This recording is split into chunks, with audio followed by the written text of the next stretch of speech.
We're going to be talking about related rates in this video and possibly the next one. Related rates are a classic calculus problem that really refer to when one thing changes, some related thing is also changing. For example, if you drop a pebble into a calm pond, causing ripples in the form of concentric circles, the radius is changing, but also the area of the concentric circles is also changing, so how quickly the radius is changing can affect how quickly the area of the circles is changing as well. And then let's say water is draining out of you'll hear a lot of these in this section, a conical tank. So water is being released from this tank and the radius of the water level is changing, so is the volume of the water. The height of the water is also changing, so a lot of things are changing there. And let's say you start blowing up a balloon. The volume of the balloon is changing, or the volume of the air in the balloon, the radius of the balloon, the surface area of the balloon, the diameter, circumference of the balloon. All these kinds of things are changing as the balloon is getting bigger.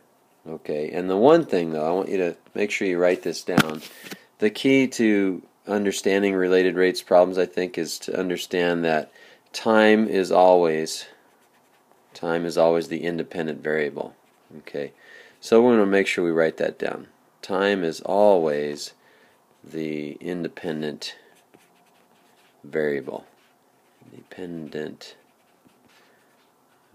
variable. Whereas normally, we have y is a function of x, right? So we have like y equals x squared, y equals 3x to the fourth minus 1. We have y as a function of x, but now x and y, we're going to be using all kinds of different variables, but let's say we are using x and y, but x and y would both be functions of t, and t being time in related rates problems. Okay, and we could have done this section right after we did implicit differentiation, so I do want us to review implicit differentiation, because that's what we're going to be doing in every single one of the related rates problems. So let's do a couple examples. This is review. Let's differentiate, find dy dx. If we say we have the equation of a circle of radius 2, we want to differentiate both sides with respect to t. Okay, so our goal, just to remind me and you, is that our goal is to find dy dx. Now this is our goal in this problem here, to find dy dx. Okay, and just to remind ourselves here, we've got to take the derivative of, not t right there, it will be t in future problems, the derivative of both sides with respect to x. Okay, you should pause the video and do this one on your own so you can be up to speed on how to find the dy dx implicitly. So we have the derivative of x squared is 2x plus the derivative of y squared, which is 2y times y prime, okay, equaling the derivative of 4, that's 0. And then we're going to solve for y prime by dividing both sides by 2 first, and then we get x plus 2y no, not 2y y prime, x plus y times y prime is equal to 0. When we subtract x from both sides, we get that y times y prime is equal to the opposite of x, and then we're going to go ahead and divide both sides by y, and we get y prime, or dy dx, is equal to negative x over y. Okay, so you should have gotten that.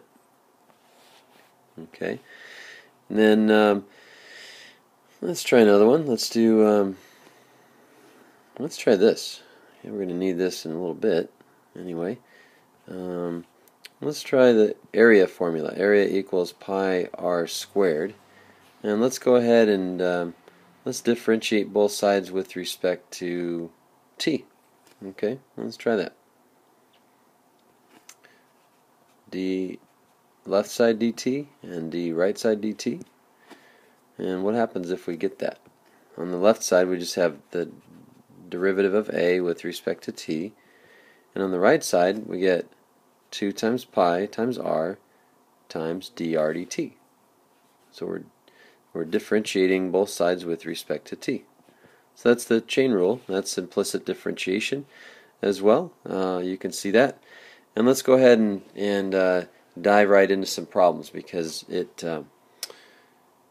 usually a little bit more clear when you start seeing the different kinds of problems. So let's go ahead and do that.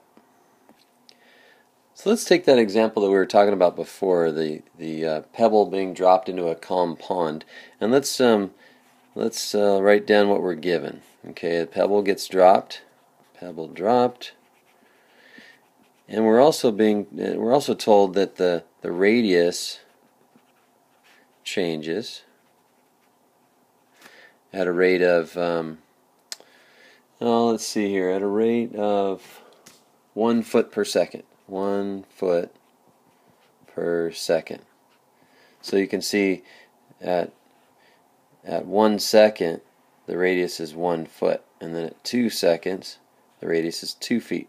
Okay, so the radius of the circle just keeps getting bigger and bigger. Okay, so we have 1 foot, 2 foot, 3 foot, and then what we want to find out is that when the radius is, and I'll use r for radius, when the radius is 4 feet, at what rate is the area of the disturbed water changing?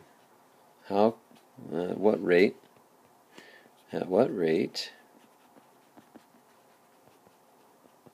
is the area changing? This is a classic problem where we have two things changing at the same time. Not necessarily at the same rate, but at the same time. Radius of the circles are changing, and so is the area. Okay, so the 3 words I want you to, well, you're going to memorize them whether you try to memorize them or not. You're going to hear me say this every single time I do a related rates problem, and that is the word want. We have want, we have know, and we have relate. So want, know, relate, isn't that great? Related rates problems, want, know, relate, and then differentiate. So we've got all these words that rhyme with rate, and we're going to use them to remind ourselves what to do when we know we're solving a related rates problem. So anyway, if you break it down, it could be very simple. So what we want to do is we want to write down what we know first. Okay, what we know is that the radius is changing at a rate of 1 foot per second. Okay, so we're letting r equal the radius, and if the radius is changing at 1 foot per second with respect to time, then we know that the derivative of r with respect to time, so that we're going to have to translate this, so the dr dt, so the derivative of r with respect to t is equal to 1. Now, sometimes the quantities that are changing are getting smaller. Okay, so one thing to keep in mind, you got to be really careful. This is what throws people off a lot. That number is positive because, and you should write this down and really concentrate on what I'm saying right here. The rate of change is positive because the r is getting bigger. Okay, that's important to remember, because any quantities that are getting smaller, their rates of change are negative. Okay, just like velocity. I mean, if you're going to the left, the velocity is negative. If you're going backwards, velocity is negative. Going down, velocity is negative. Okay, and we've talked all about that from section 3.4. But now we're using other kinds of quantities, not just velocity. But nevertheless, when a quantity's rate of change is if a quantity is getting smaller, no matter what it is, its rate of change is negative, and when the quantity is getting bigger, the rate of change is positive. Okay, so key to understand that. And that's what we're going to write down in our know step. In our know part here, we write down that dr dt is equal to 1, because that's what we know. The rate of change of the radius is 1 with respect to time. And then we also know, we don't know anything else actually really. What we want to know is that at what rate is the area changing at a precise moment. Okay, so don't forget that with calculus, and we calculate derivatives, we're not finding an average rate of change, we're finding an instantaneous rate of change. We're finding the rate of change at a particular moment in time. Okay, just like when you're driving down the street, if you look at your speedometer, it'll tell you how fast you're going at a particular moment. Okay, and that's what we're doing. That's what we're using calculus for. And so that's going to go down in our want step. Our want step is how fast is the area changing, or at what rate is the area changing. And then we don't want to write all those words though. We already wrote them. So we want to use math symbols. Okay, so the rate of change of the area is indicated by the derivative of a with respect to t. So that's what we want.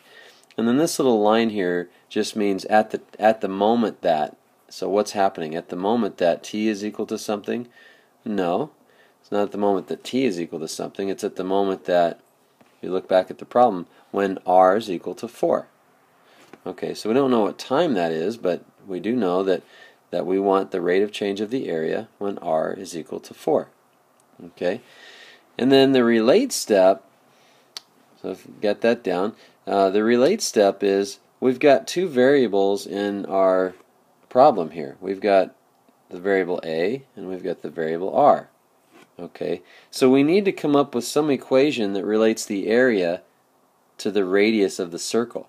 Okay, now we already talked about that though, so that's a good one. We know that the area of a circle is just pi r squared. Okay, and now we have our equation. So we have our equation. We know we have what we know, we have what we want, and we want dA dt. So this is your clue. What do we do next? Well, we want dA dt, so we better get a dA dt in our new equation, our only equation, so we have to differentiate both sides with respect to t. So want, know, relate, then differentiate. That's exactly what you do every single time. Okay, so want, know, relate, and then differentiate. And you always differentiate with respect to time. You might be tempted to put that r equals 4 in there. You put the r equals 4 in there right now, and you can't differentiate it. I mean, you get 0, and that would be the end of the problem. Okay, do not replace any variables that are changing until after you differentiate. Okay, none of that. All right, that's bad. Do not replace any variables that within the problem are changing before you take the derivative of both sides with respect to t. Okay, so students get into trouble when they do that. All right, so what we want is right here on the left hand side. We already did this problem earlier on. We know that the derivative of pi r squared with respect to t is 2 pi r times dr dt. Okay, so here's the cool thing. When you do everything right, the answer just falls right in your lap. Okay, what do we want? We want dA dt. That's sitting there all by himself already. And then, but we want dA dt though at a particular moment, and that particular moment is when r has a value of 4, when the radius of the circle is 4. Okay, and then at that time when r is 4, well, we already know that dr dt is equal to 1, so that's 1, and so we don't have any more variables because we want dA dt at the precise moment that r is 4, and dr dt is constant. So let's go ahead and write that in. We have 2 times pi times r, which is 4, times dr dt, which is 1. And so we get 2 pi times 4 times 1, which is 8 pi.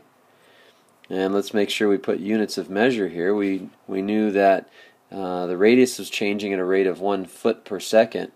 But don't forget, we're wanting the rate of change of the area. Okay, and that would be not feet per second, but not feet per second squared either. It's square feet per second, because that's what the area is measured in, square feet. And so that's our answer. That's it. You've done your first related rates problem. You've got 8 pi square feet per second is how quickly, or is the rate of change of the area with respect to time at that moment. Now think about this for a second. Let's do, like, I've got 45 seconds here before the 15-minute mark. You might think, well, it's always changing at a rate of 8 pi square feet per second, but it's actually not.